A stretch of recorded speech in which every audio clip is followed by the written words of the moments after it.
नगीना देहात में हुई गैंगरेप और लूट की घटना का आज एसपी बिजनौर ने खुलासा कर दिया है।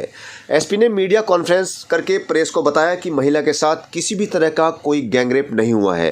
पुलिस की तफ्तीश में यह खुलासा हुआ है कि महिला पहले ही किसी स्कूल में टीचर थी, वहीं पर उसके साथ एक लड़का पुष्पेंद्र चौधरी भी पढ़ाता था, जिस बीच इन दोनों में प्यार हो गया। शादी के बाद भी महिला पुष्पेंद्र चौधरी से लगातार टच में रही और इन दोनों की मोहब्बत ऐसे ही चलती रही। एसपी ने बताया कि इन दोनों का पिछले 10-12 सालों से प्रेम प्रसंग चल रहा था। इन दोनों के बीच लगातार फ़ोन पर बातें होती थीं। पुष्पेंद्र ने अपनी ही आईडी पर महिला को सिम दिलवा रखा था। 19 अक्टूबर को भी महिला के परिवार ने अपने यहाँ चोरी हो जाने की तहरीर पुलिस को दी थी। उस वक्त भी पुष्पेंद्र चौधरी ही महिला के घर पर मौजूद था, जिसमें इसने महिला के घर से 40,000 रुपये चुराए थे। परसों भी जैसे ही महिला के पति बच्चों को लेकर घर से गए, इस महिला ने पुष्पेंद्र को घर पर बुला लिया और कई घंटों तक अपने पास रखा। एसपी ने बताया कि पुष्पेंद्र काफ़ी कर्जदार था, जिसके चलते महिला ने घर के जेवरात पुष्पेंद्र को दे दिए और डकैती और गैंगरेप का पूरा नाटक रच डाला। उसने पुष्पेंद्र को जेवर और पैसा लेकर वहां से भगा दिया और बदमाशों पर इसका इल्ज़ाम लगाते हुए गैंगरेप की भी बात कही। मेडिकल होने पर महिला के साथ किसी भी तरह की रेप की घटना का मामला सामने नहीं आया है। पुलिस ने फ़ोन रिकॉर्ड के आधार पर पुष्पेंद्र चौधरी को धर दबोचा। पूछताछ में उसने सब कुछ कबूल कर लिया। एसपी ने बताया कि मामले को और भी गहराई से स्टडी किया जा रहा है।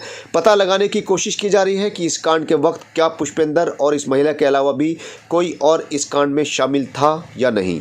लगभग 8:30 बजे नगीना देहात पुलिस को सूचना प्राप्त हुई थी कि रायपुर सादात के एक मोहल्ले में एक मकान में शुरुआत में जो सूचना मिली थी वो मिली थी कि चोरी की घटना हुई है। उस सूचना पे तत्काल थाना प्रभारी गए और कुछ समय बाद सीओ साहब भी गए।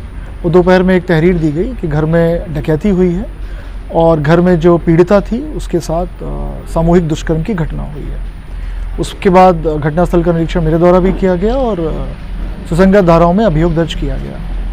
विवेचना के क्रम में कुछ तथ्य प्रकाश में आए हैं कि जो ये पीड़िता है, पीड़िता का पिछले 10-12 साल से एक व्यक्ति जो पीछे मेरे खड़ा है पुष्पेंद्र चौधरी, इसके साथ उसके संबंध थे, उसका ये मित्र है और ये फ़ोन पे निरंतर बात करते रहते।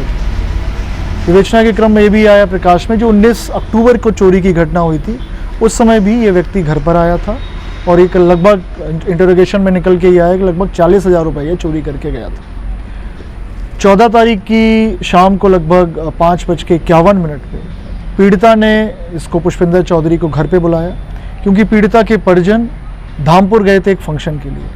तो वो धामपुर निकले और इसने घर पे बुलाया और इसने ये सारा सामान जो आपको दिख रहा है, चांदी का सामान है, जेवर है, सोने का जेवर है, कुछ घड़ियां हैं, करेंसी नोट्स हैं, मोबाइल फ़ोन है, एलईडी है, स्कूटी है, ये सब इसने इसके सुपुर्द कर दी और ये सारा सामान लेके बिजनौर आ गया।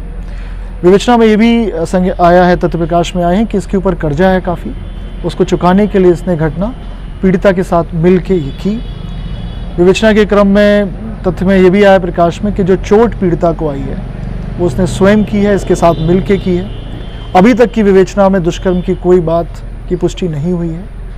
प्राइवेट पार्ट्स में कोई इंजरी नहीं है और जो भी तथ्य प्रकाश में इनको हम लोग फर्दर कंक्लूजन पर लेकर जाएंगे और साइंटिफिक इन्वेस्टिगेशन करके उसमें शीघ्र चार्जशीट लगाएंगे और माननीय न्यायालय में पैरवी करके इनको कड़ी से कड़ी सजा दिलवाएंगे। Thank you. कोई सवाल आपको अगर पूछना है? कहाँ का रहने वाला सर? ये कीरतपुर थाने का रहने वाला, लेकिन फिलहाल ये बिजनौर में रहता है। करता क्या है सर? पुष्पेंद्र चौधरी ये पहले अध्यापक था, ये पीड़िता भी पहले अध्यापक थी, दोनों में उसी समय मित्रता हुई। उसके बाद इसने कुछ शेयर का कुछ काम किया, उसमें इसके पास उसके ऊपर ये कर्जा हो गया इस तरह का। तो सर ये उस समय घटना के समय अकेला ही था ये?